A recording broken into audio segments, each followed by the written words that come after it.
Do your push-ups look like this? Or maybe they look like this? What if I told you that all your hard work that you're doing is leaving a ton of gains on the table and potentially setting you up for injury?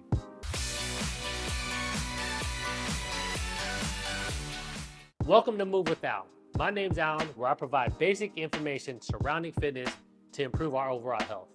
Today we'll be talking about how to properly do a push-up to maximize your efforts and as a result, optimizing your gains. And if you're someone that has never been able to do a push-up and have always wanted to, stick around to the very end where I'll leave my top 3 push-up progressions to get you to your first push-up and beyond. If you're someone that thinks they'll benefit from a channel like this, do me a favor, like, share, and subscribe, and we can all get on this health and fitness journey together. Let's get into it. As always, before any type of workout, we're gonna start off with a dynamic warm-up, focusing on our wrists, shoulders, and chest. Push-ups are a staple exercise in the fitness world because it's a full body effort that can be done anywhere with no equipment or no gym. Learning how to do a push-up properly will train key physiological components that will translate to more advanced movements and more advanced lifts. So learning this skill early in our journey is only setting us up for success. I broke down the push-up into 3 different parts.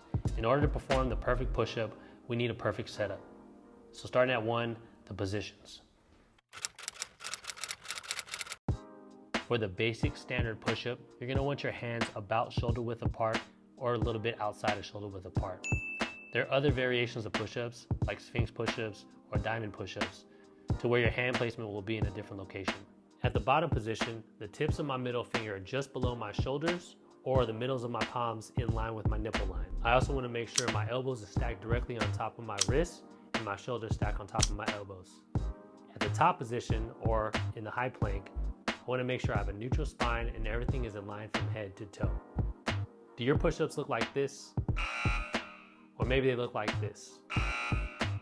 To fix these common issues, we want to make sure we're squeezing our glutes, putting tension in our lower body, engaging our core, and we're almost tilting our hips as if we're doing a reverse crunch. Now we'll talk about scapular movement throughout the push-up. In other words, your shoulder blades. In other words, you want your shoulder blades to move freely and naturally throughout the movement. On the way up, you want your shoulder blades to protract or separate, and on the way down, you want them to retract or come together. Keeping your shoulders retracted throughout the entire push-up could reduce stability in your shoulders and increase strain on your joints. What I like to think about is sticking my chest out on the way down. That'll retract my shoulders, and then at the top of the push-up, I almost want to push away as far as I can. Those are a couple cues that helps me protract and retract my shoulder blades. Now that we have the perfect setup and we know how we want our shoulder blades to move, all we have to do now is lower ourselves with a full range of motion. It's debatable if you should lock out your elbows at the very top of the movement, but for sure we want to touch our chest at the bottom, giving ourselves a deep stretch, stimulating all those muscle fibers and maximizing our gains.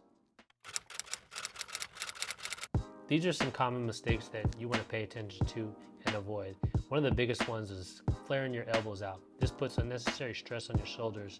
You want to have your elbows more at a 45-degree angle, pointing more towards the corners of the room. Another common mistake that we briefly touched upon is doing partial reps and doing them too fast.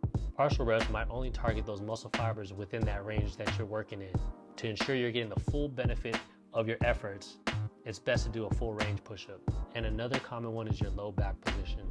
Most of the times it's hyperextended and you'll feel a little pinch in your low back. Thank you for sticking around to the end of the video, and as promised, we have a couple push-up progressions that'll help you get your first push-up and many more. So here we have elevated push-ups. All the principles that we learned earlier in the video apply here, and as we get stronger, we can lower that elevation, increasing the load until we get down to the ground. The next progression are the negative push-ups. Essentially, if you're not strong enough to push yourself up from the ground, we can start at the top and slowly lower ourselves, firing and stimulating all those muscle fibers it takes to complete that entire movement. My philosophy in any movement progression is to actually work within the range and movement itself. In other words, to get stronger in a push-up, we might as well mimic the whole push-up just with a little bit of an assistance. Lastly, we have the hybrid push-ups, which is pretty much a combination of the negative push-ups and the kneeling push-up. So I'll slowly lower myself to the ground, get to the ground, let my knees contact the ground, and then push myself up from my knees, and then rinse and repeat. And a little bonus tip when doing push-ups, if your wrists start to hurt or you have wrist mobility issues, you could always use dumbbells or what I have here are parallel bars. The good thing about this is keeps your wrist pretty much in a more neutral position, taking the load off of your wrist. And it also gives you a deeper stretch at the bottom, giving you those deeper gains, if you know what I'm saying. If you found this video helpful, let me know in the comments below. And do me a favor, like, share, and subscribe, and we'll see you in the next one. It's time to push up out of here.